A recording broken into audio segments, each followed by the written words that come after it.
Although the term Zerstörer, or destroyer, when applied to aircraft has become virtually synonymous with one type, namely the Messerschmitt Bf 110, it is actually representative of a number of types that emerged in the 30s in different countries.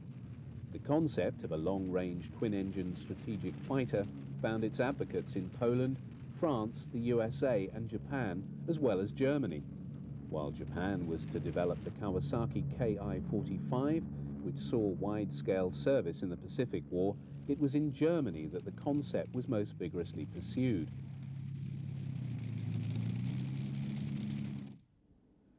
It would be wrong to think that such a type originated in the mid-30s. In fact, the need for such an aircraft was seen as early as the First World War.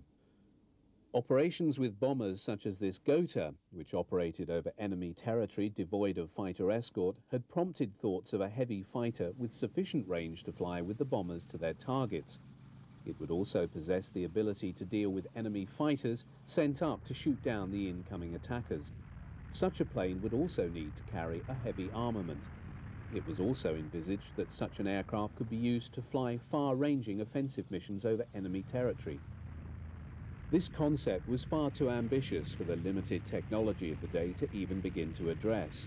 But this notwithstanding, the whole notion of such an aircraft is flawed inasmuch as it is a compromise in all things. To attain the range, the plane has to be fairly large. If so, then it becomes unmaneuverable and unable to dogfight with the lighter and more nimble fighters it's seeking to destroy. A heavy airframe needs powerful engines, which in themselves raise the weight. In a real sense, the concept of the destroyer was to military aviation what the battle cruiser was to warships. A seemingly good idea at the time, but fundamentally flawed. That in itself, however, was not enough to kill it. One man who was undoubtedly attracted to the idea of such an aircraft ended the First World War as a famous fighter pilot. He won the Pour le Mérite and the Iron Cross First Class and was commander of the infamous Flying Circus. 15 years later, Hermann Goering, as the second most powerful man in the Third Reich and the commander of the still clandestine Luftwaffe, was able to use his power and influence to see that such an aircraft would have a role and place in the new German Air Force.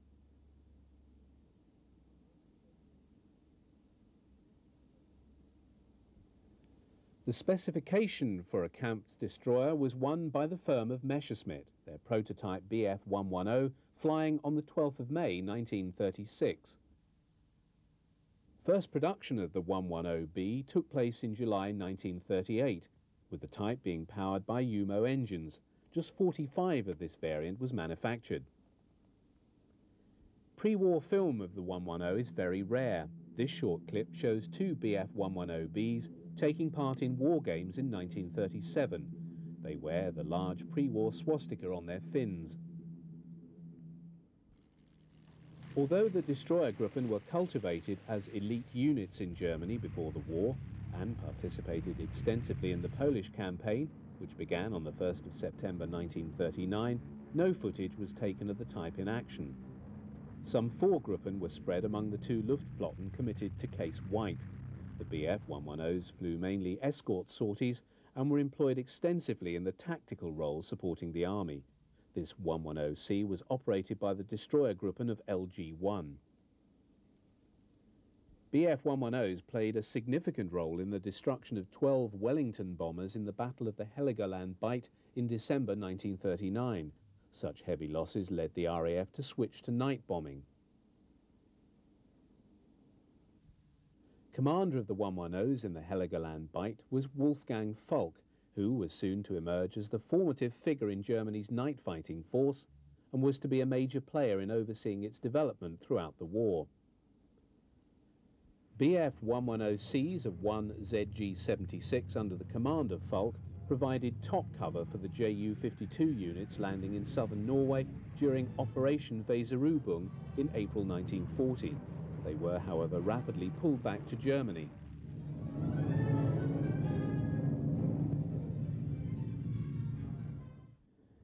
When, on the 10th of May 1940, Hitler launched the Wehrmacht against France and the Low Countries, the Luftwaffe could deploy Bf-110s belonging to 4 Destroyer-Geschwader. These included ZG-1, 2, 52 and 76, and were allocated to Luftflotten 2 and 3. While in the opening phase of the offensive, the 110s found themselves engaging in aerial combat. Most sorties after the initial period saw them operating in the ground attack role. Rapid movement forward from base to base in support of the fast-moving mobile columns became the order of the day.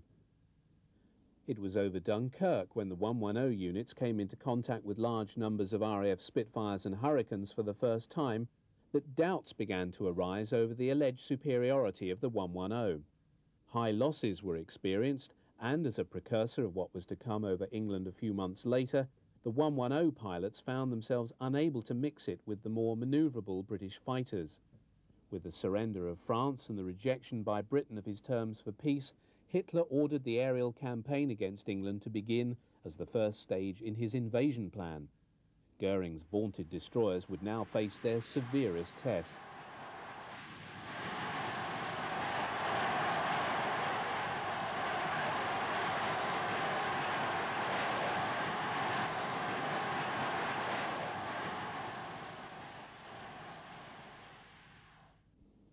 In the period of recovery after the battle for France, the Destroyer-Geschwaden went through a significant upgrading as new subtypes of the C and the D model were delivered. In Norway, 2 and 3 ZG-76 had taken delivery of the extended range Bf-110D. Erprobungsgruppe 210, an experimental trials unit, took delivery of the first fighter bomber variant in the C-4 and started operating them attacking shipping in the Channel. By the time the battle for Britain opened, the Luftwaffe could dispose of no fewer than 289 Bf-110s for operations. Here, Bf-110Cs of ZG-2, wearing their famous Bamberger Hunter insignia, are seen taxiing out prior to a mission over England. The strategy behind the employment of the 110 rested on its superior range. They were tasked with flying ahead of the bomber formations to entice the RAF fighters up into combat, forcing them to expend their fuel and ammunition before the arrival of the bombers. In the meantime, the Spitfires and Hurricanes, needing to refuel and rearm, would be found doing so by the Luftwaffe bombers as they arrived over the airfields. This, however, turned on the assumption, certainly unquestioned at the time the battle began, that the 110s could mix it with the RAF fighters and come out on top. Here, the plan fell down. For arriving over England, the 110s found themselves experiencing once more what some had first encountered over Dunkirk. Their charges simply could not follow the highly manoeuvrable Spitfires and Hurricanes, which flew rings around the heavier German fighter. By comparison, it was sluggish and vulnerable to fire from the rear, the gunner proving of no worth with his single machine gun. Luftwaffe commanders overseeing the campaign looked on with some concern as the numbers of 110s being lost over England rose sharply. Goering was incensed that his elite fighters were being handled in this fashion and blamed the pilots, claiming that they were not using them properly. By the end of August, no fewer than 120 110s had been lost, a further 83 being shot down in September, forcing the disbandment of a number of destroyer units.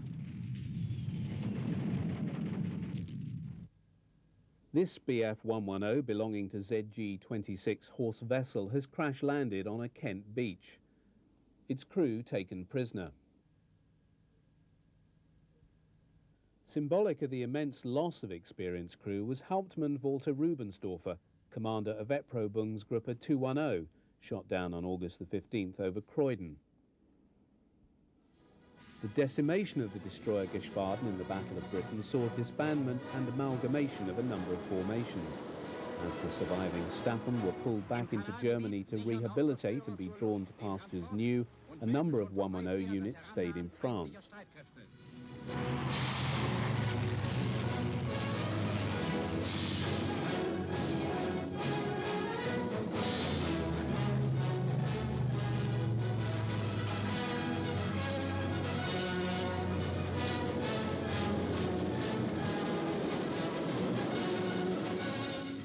Here 110s are seen giving top cover to Kriegsmarine units in the Bay of Biscay, where they quite frequently came under attack from British aircraft. These 110s belong to KG-76 and carry the famous shark mouth insignia on their nose. The first part of 1941 saw the movement of a large number of 110s to the Mediterranean theatre in support of the German invasion of Yugoslavia and Greece, and as part of the Luftwaffe detachment sent to aid and give air cover to Rommel's Afrika Korps. 1 and 2nd Gruppe KG-26 and 2nd Staffel KG-76 were used almost exclusively in the fighter-bomber role. In North Africa, 110 units included the 3rd Gruppe of ZG-26, which was later joined by the 2nd Staffel. Although flying against the RAF, the North African theatre provided a more benign environment for the 110s, as they were not opposed by the Spitfire. The primary task of the 110 became that of ground support and acting as a long-range fighter bomber operating in concert with Rommel's fast-moving ground forces. In the desert, the range of the 110 was a great advantage, allowing it to roam over the whole battlefield. A number of those seen here are carrying bombs and are the C4 Yabo variant.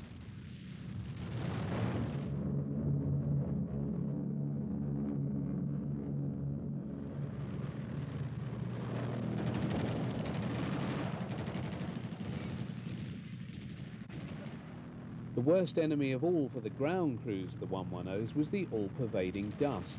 It was necessary to fit filters to the carburettor intakes to prevent the jets becoming clogged up, causing damage and wear to the engines. On this occasion, a small collection of British Army lorries and armoured cars, probably well within what they imagined to be their own lines, are being strafed by the 110s.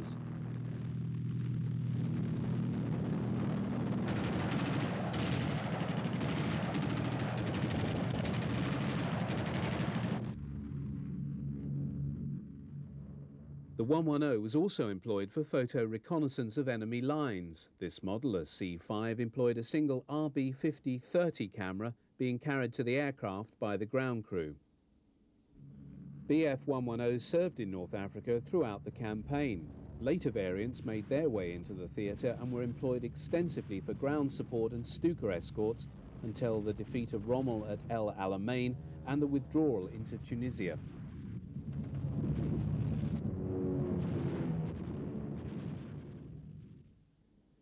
This picture of a Bf 110 preparing to take off gives a very graphic impression of the clouds of dust raised as the throttles are opened up. Destined to become a major theatre of war for all variants of the 110 until 1944 was Russia. These 110 G2s of the Wespengeschwader date from late 1942. Operating to the fore of the advancing panzer columns in the advance into the USSR on June the 22nd, 1941, and obtaining up-to-date photographs of Soviet positions and deployments were the Henschel HS-126s of the Army Reconnaissance Squadrons. Rapid examination of the images returned from the battlefield were then communicated to Luftwaffe units. Following the successful surprise assaults on Soviet airfields, which had caught most of the Red Air Force on the ground in the opening hours of the invasion, many Luftwaffe units were turned over to support of the advancing German columns. Although 4 Luftflotten were committed to Barbarossa, the number of 110 formations involved was small, with most serving elsewhere. Only the 2nd Gruppe of ZG-26, serving in the 8th Fliegerkorps, and Schnellkampfgeschwader 210 in the 2nd Fliegerkorps saw action in this period. It is 110Cs from the former unit that are seen in this film.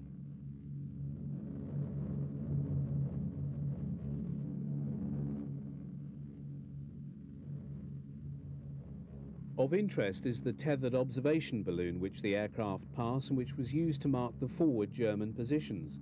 Upon reaching their target area, the Ju-88s begin their attack.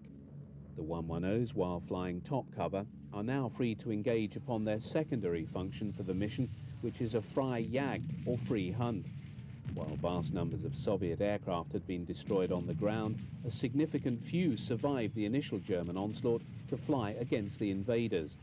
As most Soviet fighter types at this period were decidedly obsolescent, the 110 was able to deal with many of the Soviet types they encountered. The heavy nose armament of the 110, comprising of 2 20mm cannon and 4 7.9mm machine guns, gave it a heavy punch. It was admirably suited to the role of ground attack, and in the absence of the heavy anti-aircraft fire that would later make such operations extremely hazardous on the Eastern Front, the 110s proved highly effective.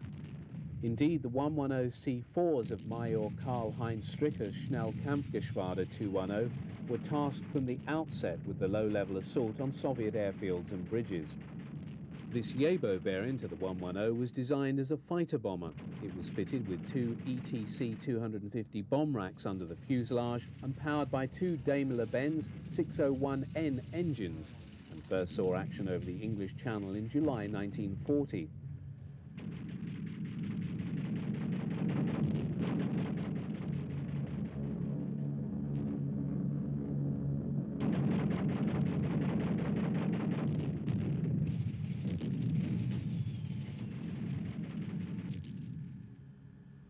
By the time this film of the 110s in action had been taken, both Messerschmitt and Focke-Wulf had taken the Bf 110 out of production.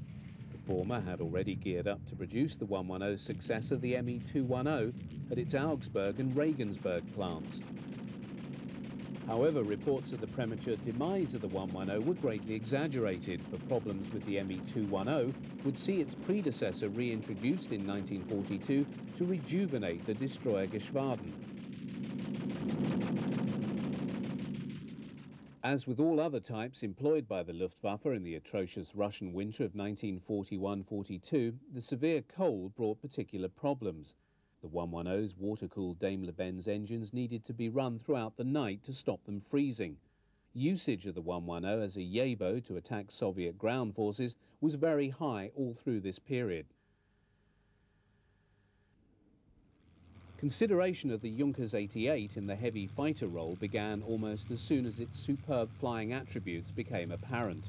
The type possessed a long range, fine handling qualities and high speed, all of which made it a prime candidate for employment as a destroyer.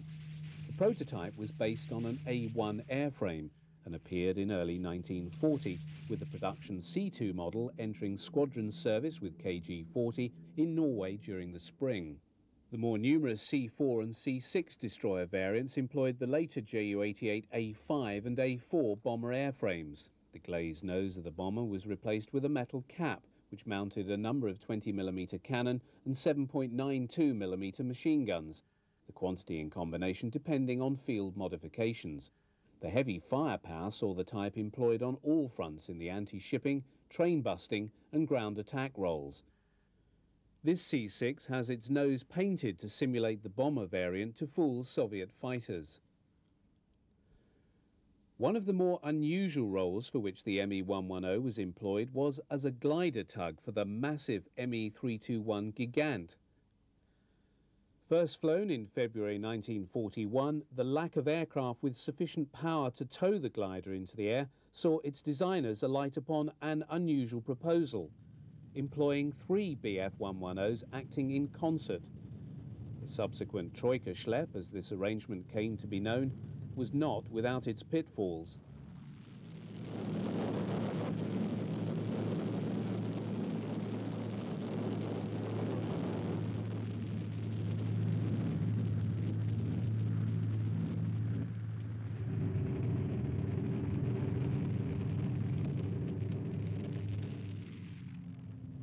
Even with three 110s, the Gigant also needed the help of rockets to help it get airborne. On at least one occasion, the Troika Schlepp failed, and all four aircraft plunged into the ground, killing all involved, including a large number of soldiers being carried for testing purposes. However, even the Troika Schlepp was not a solution. That arrived only with the Zwilling variant of the Heinkel 111 bomber. The reusable rockets were dropped by parachute after the Gigant was airborne.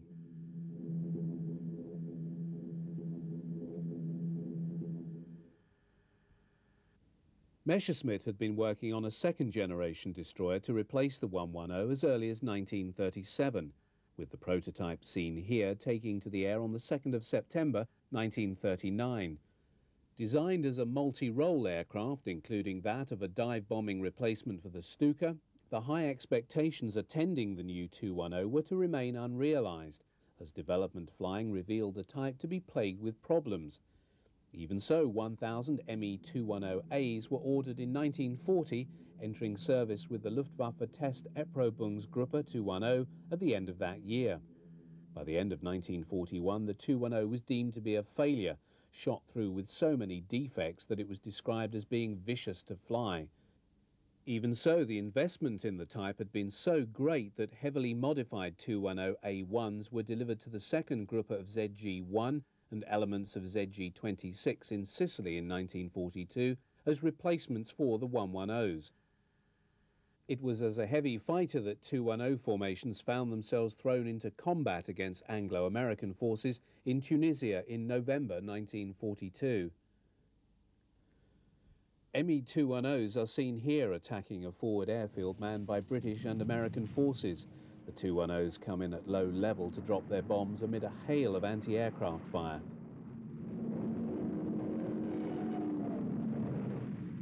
Heavy damage is inflicted on the Wildcat fighters and other types parked on the airfield.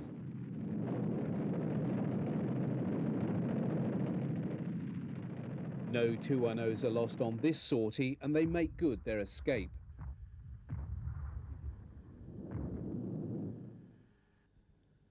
Although the 210 rapidly left the inventory of the Luftwaffe, it nevertheless acquired a good reputation while serving in the Hungarian Air Force.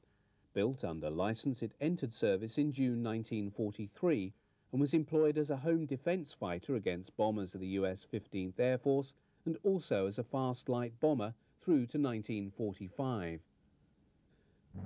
The decision to abandon the Me-210 was taken in April 1942, with Messerschmitt being ordered to stop production of the type. Although variants of the type were encountered over the British Isles in 1942, in addition to Tunisia, by 1943 the 210 was fading from Luftwaffe service. In substitute for the failed 210, a refined 110 left the Messerschmitt production line in May 1942. Designated the 110G2, it had an improved airframe and more powerful engines. To enhance versatility, conversion sets were made available to allow it to serve both as a heavy fighter and fighter bomber. First film of the new 110G2 in action came with a newsreel report of Luftwaffe operations in northern Finland in the summer of 1942. Bf-110s of the 7th Destroyer Staffel of Jagdgeschwader 5 were seen providing fighter escort for Stukas of 4th Group LG-1, attacking the strategic Soviet port of Murmansk. Gun camera film from a 110 shows the downing of a defending cannon-armed 116 Type 17 fighter. Whereas just 4 110s had been delivered to the Luftwaffe in February 1942, the cancellation of the 210 and recommencement of 110 production on a wide scale after April saw 577 delivered by the end of that year. However, although there was a re-equipping of existing destroyer Geschwaden, the increasing importance of the type as a night fighter saw a reduction in output of the type as a destroyer. The only Bf-110 formation present with the Luftwaffe units concentrated for Operation Zittertel was the Panzerjäger Staffel of Destroyer Geschwader 1. These 110s had originally been part of an experimental flying anti-tank unit set up during the previous year to investigate the suitability of aircraft types in the tank destroyer role. A number of 110Gs mounting a modified 37mm cannon in an under-fuselage fairing had been tested but found unsuitable. However, those employed at Kursk were subsequently returned to normal service as a heavy fighter and operated with Luftflotte 6 for the duration of the offensive. Even though the Soviet victory at Kursk marked the real emergence of the Red Air Force, the Bf-110 could still be employed in an offensive capacity as a fighter and succeeded in downing many Soviet aircraft.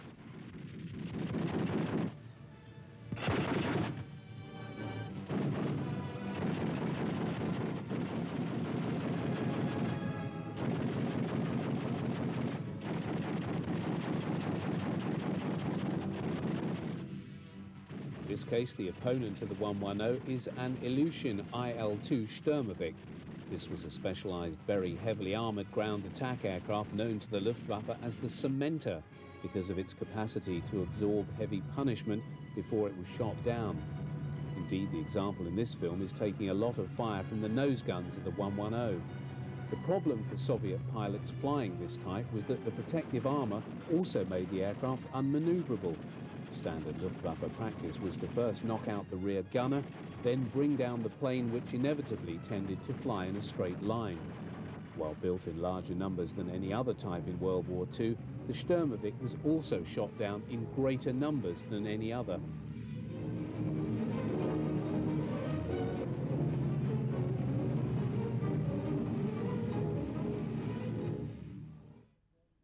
If for many the Me-110 was found wanting as a destroyer because of its undoing at the hands of the RAF in the Battle of Britain, there is no justification in claiming it was a total failure given its sterling service with the Nachtflieger from 1940 until the end of the war.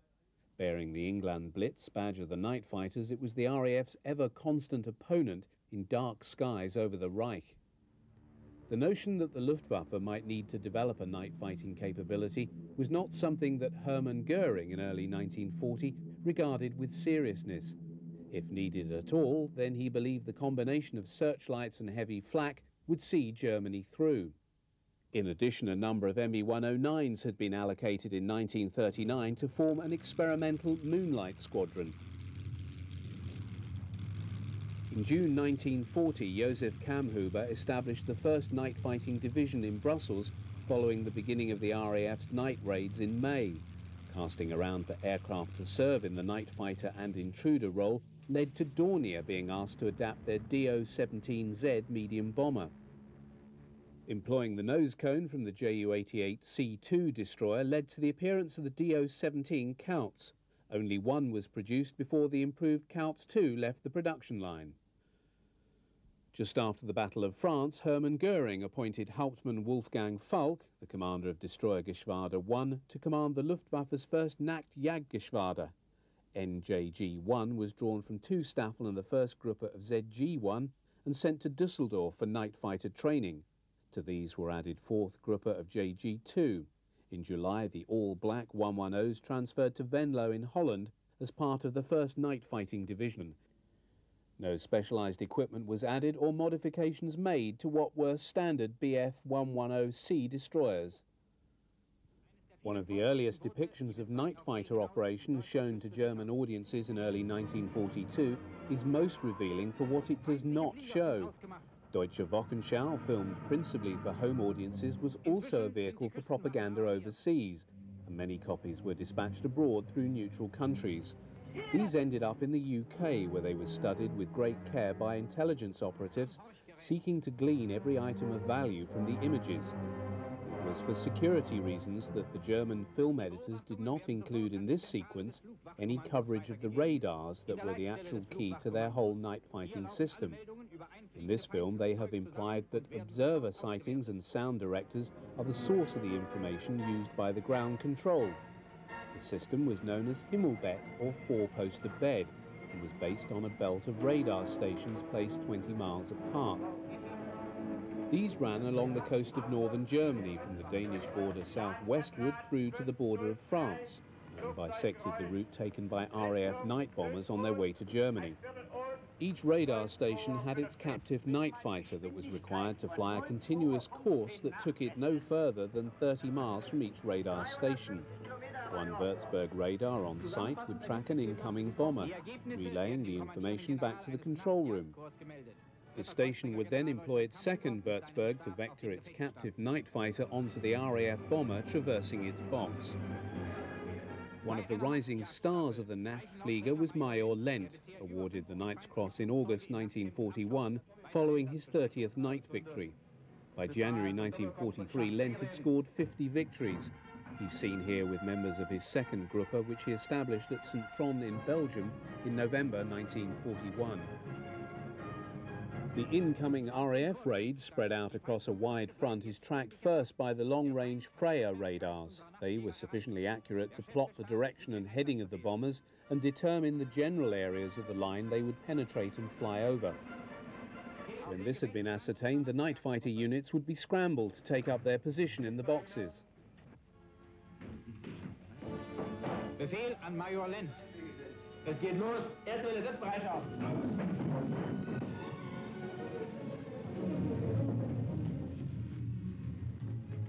By the end of 1941, the Me-110 was the most numerous of all German night fighters. Although many of those employed were similar to their day fighter brethren, save in their all-black finish, in 1941 the first proper night fighting variant left Messerschmitt's production line. This was the F4. It was equipped with more powerful engines and had the capacity to mount a heavier armament than an under-fuselage pannier. By March 1942, production of this specialised variant of the 110 was running at some 36 per month. Although construction of this defensive line had begun in 1941, by the beginning of 1942 it had acquired a formidable depth. But the RAF had not sat passively by and was striving to find the weaknesses in the system. The most obvious, once they'd gauged its workings, was that only one aircraft could be tracked and only one fighter vectored at any one time. It did not take long for a bomber to traverse a box 30 miles in extent, so the actual time available for a 110 to intercept the RAF aircraft was quite limited. Once this was realised, Bomber Command chose to swamp a given area of the line with a large number of planes following in one after the other. While one or two might be brought down, by far and away the bulk would get through. This tactic was used on May the 30th, 1942, when Bomber Command dispatched 1,000 aircraft to hit Cologne, with all flying the same route. 41 aircraft were lost, far fewer than would otherwise have been shot down. In what was developing into a sophisticated game of technological cat and mouse, it took the RAF longer to undermine Himmelbett, which they finally did in July 1943.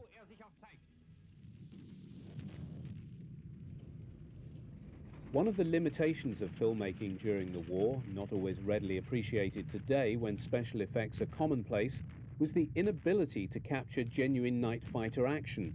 So, in an attempt to portray night fighting for the German audience, the propaganda department has mixed genuine footage of ground action with studio simulations employing models. 20mm flat guns, the searchlights and the interior of the command and control centre is genuine footage.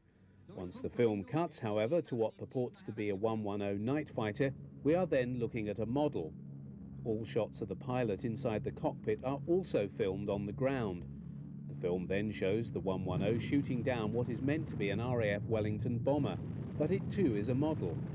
Of interest is the manner in which the 110 is shown approaching the bomber at a much steeper angle than was actually the case.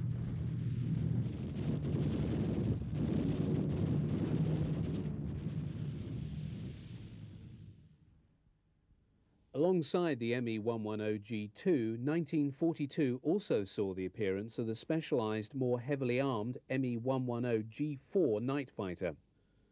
With the emergence of this 110 and also of the Ju-88 night fighters carrying the same Liechtenstein radar and mounting large nose-mounted antennae, film coverage of night fighters ceases altogether. In the air war above the Reich, each side was now employing devices in their planes that placed them on the cutting edge of the new black art of electronic warfare, wherein the need to preserve secrecy was paramount. The year 1943 had seen a steady rise in the sorties of the US 8th Army Air Force bomber squadrons flying out of England to attack targets in Germany. In a bid to provide a more effective air defence, the decision was taken in the autumn of 1943 to strengthen the air defence of the Reich by resurrecting the nearly defunct destroyer Gruppen. Serving alongside the more usual 110G2s was a new destroyer, although it bore more than a passing resemblance to the type that had sired it. Indeed, the Me-410, which entered production with Messerschmitt in January 1943, was in effect a revamped 210, with all of its many problems eliminated. Although the Schnell bomber was deemed to be the primary variant, the war situation saw the destroyer version acquire growing significance to the Luftwaffe. In its light bomber role, the 410 began to appear in some numbers over the Mediterranean and was also encountered and shot down over England. By year's end, 457 Me-410s had been delivered from the Augsburg factory, and production of a large number of field conversion kits saw it adapted to carry a variety of armament packages. Although a faster and more effective aircraft than the 110, it supplemented the earlier type rather than replaced it. Clearly, the older type still had an important role to play in the skies over Germany.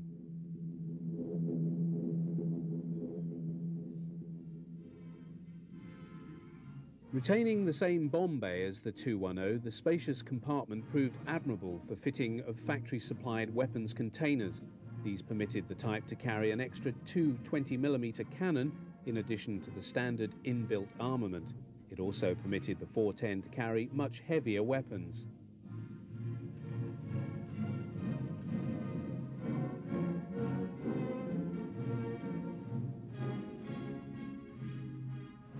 External ETC-50 shackles could also be fitted for the carriage of bombs. Armament comprised of 2 nose-mounted 20mm cannon and 2 7.92mm machine guns. The most interesting feature of the type's armament was carried over from the earlier Me-210 and employed 2 13mm MG-131 machine guns in remotely controlled barbettes mounted on the side of the fuselage just below the rear of the canopy. These 2 guns were controlled and fired by a complex movement and sighting mechanism used by the rear gunner.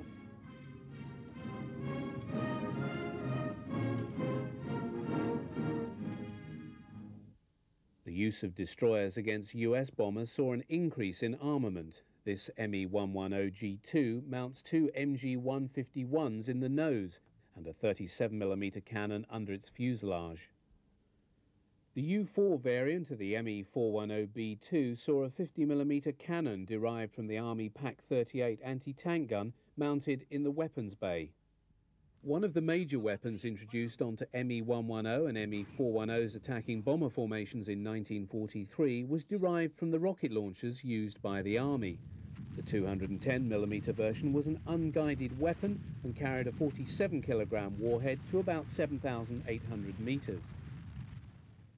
The Me-110G2R3 variant carried 4 210mm rockets in tubes outboard of the engines, as did the Me-410. Although the tubes affected the aerodynamics of both aircraft, increasing their drag and lowering their airspeed, this was deemed acceptable given their effectiveness in employing the rockets to break up US bomber formations. This then allowed the single-engined Me-109s and FW-190s to tear into the fray and shoot down the now less heavily protected B-17s and B-24s. Seen in the winter of 1943-44, these 110G2s are taking off to intercept an incoming US bombing raid. They carry a variety of armament. A number mount the rockets under wing, others 2 30mm cannon in an under-fuselage tray, and a few the 37mm cannon. Closing with the US bomber formation from above, the 110s fire off their rockets from a maximum range of about 6,000 feet, with the warhead primed to be exploded at between 1,800 and 3,500 feet. The release of a large number of these powerful rockets did succeed in breaking up many bomber formations. The 37mm cannon-armed 110s also proved most effective. The weapon, essentially the same as used on the tank-busting variant of the Stuka, was more than destructive enough to destroy a B-17 or a B-24 with one shot. However, the weight of the weapon and its cumbersome container did little to aid the maneuverability of the Me-110. The most successful sortie for the 110s came on the 11th of January 1944, when they assailed a formation of 650 bombers on their way to bomb Brunswick, employing their rockets to first break up the Polk. Thereafter, they attacked the bombers, now devoid of their defensive formation, and downed 41 in conjunction with the single-engine fighters. The returning crew members looked very happy with their morning's work. Such sorties were only possible when the bombers were beyond the range of escorting fighters. Once the Americans had solved the range problem, the 110's days would be numbered. While Me-410s operated in conjunction with the 110s, they also flew destroyer sorties alone. A quick-thinking US bomber crewman snapped this shot of a 50mm cannon-armed 410 pulling away from his aircraft after it had made a firing pass. Film of the Me-410 is not extensive. And this sequence shows one returning to its base, the pilot waggling his wings to show that he's scored a victory. This particular variant is a 410A2R2. Two 30mm cannons have been mounted in the bomb bay to give the plane extra firepower. As soon as the plane has stopped, the ground crew, or black men as they were nicknamed because of the colour of their overalls, first congratulate the pilot and gunner, then set to work to get the aircraft ready for its next sortie. It was rare for aircrew other than famous aces to be interviewed in such depth by the newsreel, but at this time, late 1943, early 1944, the Destroyergruppen were contributing in a major fashion to the success the Luftwaffe was having in shooting down American bombers. Using their hands to demonstrate, as all fighter pilots do, this ME-410 crew described their shoot-down of a B-17 and tell of how they approached the plane from slightly below before opening fire. It would seem their 410 variant was equipped with extra cannon, as they described the manner in which the heavy fire from their guns could be seen dancing across the plane's skin and causing it to burst into flame. The 30mm cannon used on some destroyers was a most formidable weapon. It could bring down a heavy bomber in just a few shots. American survivors recall the coordination between destroyers and single-seat fighters in their attacks on the bombers.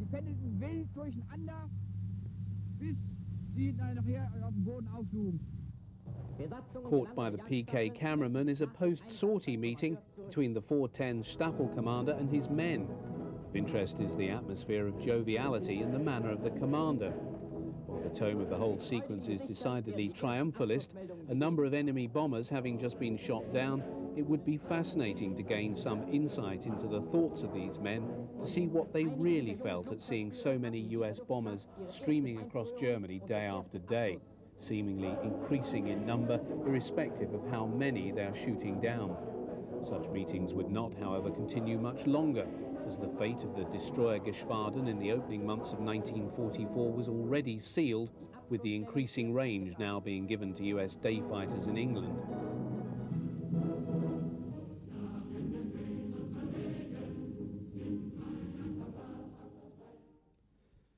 The addition of drop tanks to US escort fighters early in 1944 effectively sealed the fate of the ME-110 destroyers in the daylight air war over Germany. The 410s, by virtue of their higher speed, survived only a little longer.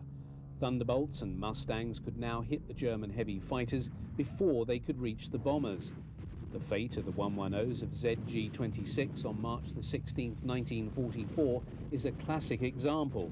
Out of 43 committed, Mustangs accounted for no fewer than 26 in a matter of minutes.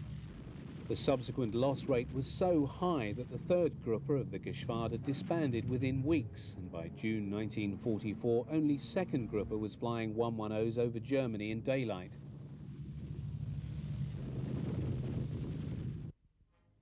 The building of a huge bomber force was the largest single investment made by Great Britain during the Second World War. For Churchill, bombing represented the only means available to hit back at Nazi Germany. By 1943, British industry was turning out large numbers of heavy four-engine bombers with which to carry the air war to the Reich by night. With production based upon three four-engined heavies, namely the Lancaster, the Halifax and the Stirling, Bomber Command underwent a major expansion.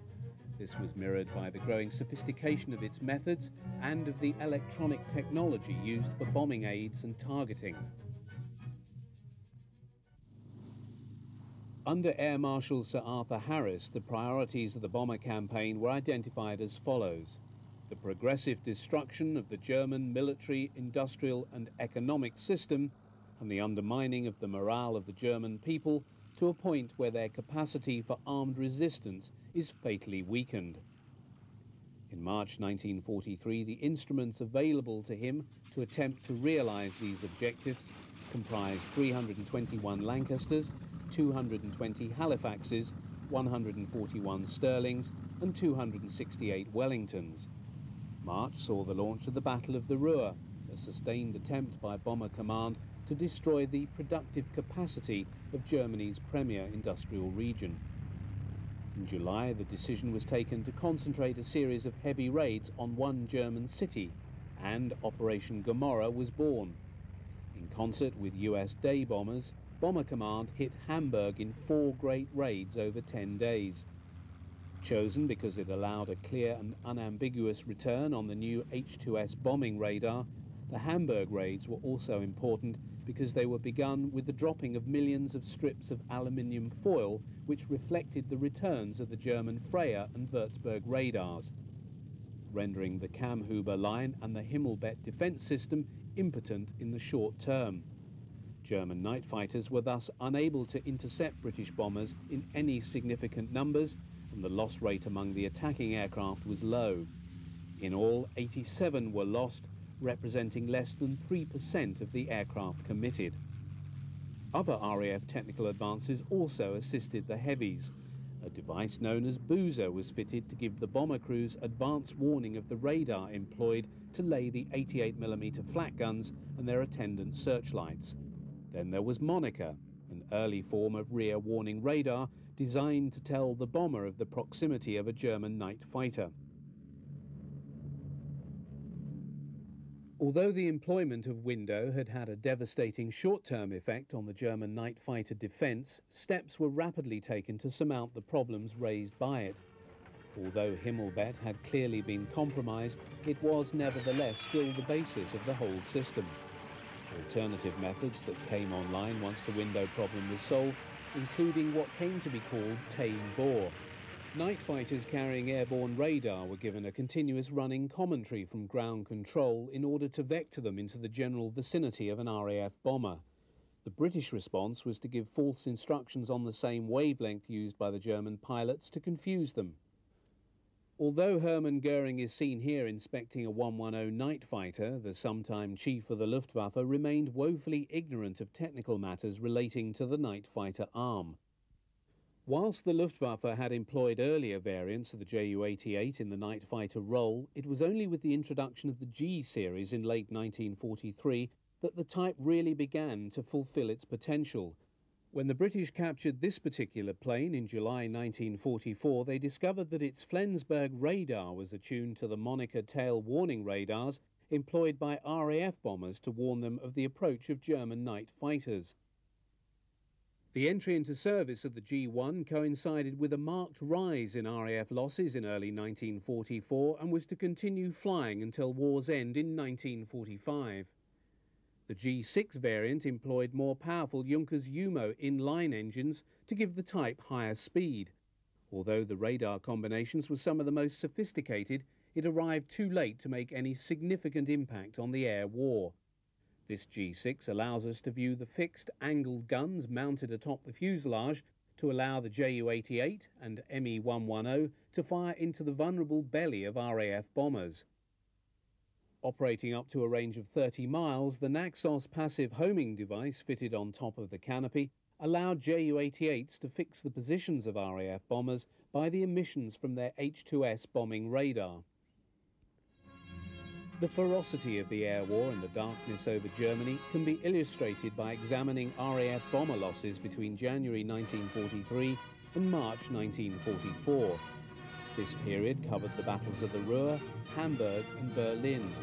5,881 British heavy bombers were lost in this period. German night fighter crews, although accounting for most of these RAF planes brought down, had also suffered heavy losses. Another bomber type converted to the night fighter role, albeit in small numbers, was the Dornier Do-217. Employing both radial and inline engines, the Liechtenstein-equipped J and N variants were not a success, the type being found to be too heavy, slow and cumbersome for the night fighting role. It was taken off active service by 1944. Night fighter aces were fated by the German press in the same fashion as the single-seat fighter aces. The highest scoring of the Nachtflieger was Wolfgang Schnaufer, who shot down 121 aircraft in 164 operational sorties. On October 16, 1944, he was awarded the diamonds to his Knight's Cross at the same ceremony as Jagdwaffe ace Erich Hartmann received his from Hitler at his headquarters at Rastenburg in East Prussia. All of Schnauffer's kills were made in a 110 G4. He served as Gruppen Commander of 4 NJG1. Schnauffer survived the war only to die in a motoring accident in 1950. Oberst Helmut Lent, commander of NJG3 and holder of the Knight's Cross with diamonds, achieved 105 victories. He died in an accident in October 1944 when he and his 2 crewmen crashed in their 110 at Paderborn in bad visibility. Prince Sein-Wittgenstein scored 83 victories, the bulk of his kills employing the Ju-88. He was shot down and killed on the 21st of May 1944. In the course of the air war in the night skies over Germany, circumstances often forced the defenders to adopt unusual methods for downing RAF bombers. Following the introduction of window in 1943, an ex-bomber pilot named Hayo Hermann proffered the idea of employing single-seat day fighters to attack RAF bombers fixed by German searchlights over the target area. Devoid of radar direction until such time as the German boffins found a way to counter window, Hermann was ordered by Goering to form a special unit. Taking the name of Wild Boar to describe their methods, Me-109s and FW-190s, crewed in the main by ex-bomber pilots, flew in the skies above Hamburg and Berlin. In 2 raids on the capital on the 24th and 25th of August and 1st of September 1943, Hermann's fighters shot down 56 and 47 RAF heavies. On the 4th September, another 26 were brought down. Believed by many in Germany's night fighter arm to have been the aircraft that could have won the air war was the Heinkel HE-219. Indeed, some say it was the best night fighter of the war. Although many of the claims for the performance of the type have been questioned since, there is no doubting that, had it entered full production, the 219 might have changed the odds in the night skies over Germany. That it did not has much to do with the internal wrangling between different interest groups in the Luftwaffe. The most important voice against the 219 was Field Marshal Erhard Milch. Charged with oversight of aircraft production, he was firmly of the opinion that the 219 was a plane too many, and that its role could best be carried out by the Ju-88. Heinkel managed to produce a total of 195 of the 219s, with another 73 being produced and employed for research purposes. Those that flew shot down 104 heavy bombers. Another type that did not enter production but was also thought of as a potential destroyer as well as a night fighter was Kurt Tank's wooden TA-154. Indeed, the specification for this type flowed from the requirement for a 2-seat night fighter with a long loiter time and a heavy armament of 2 20mm and 2 30mm cannon. First flown on July 1, 1943, following extensive testing, a production line was set up in 1944. However, problems with bonding the wood on the airframe and the adoption of the emergency fighter program in November 1944 brought an end to all further work on the type. The most radical and potentially effective of all the types to be conceived, both as a destroyer and as a Nachtjäger, was the Dornier DO-335. Better known as the Arrow, this type employed both a pusher and a tractor propeller. The prototype first flew on October 26, 1943. By September 1944, a unit had been set up to test the operational characteristics of the Arrow, and the DO-335A1 was on the assembly lines. However, the war situation was declining, and although a most promising type, the 335 remained at war's end just a fascinating might-have-been. With Germany's surrender in May 1945, the former airfields of the night fighters were a litter of destroyed and abandoned aircraft.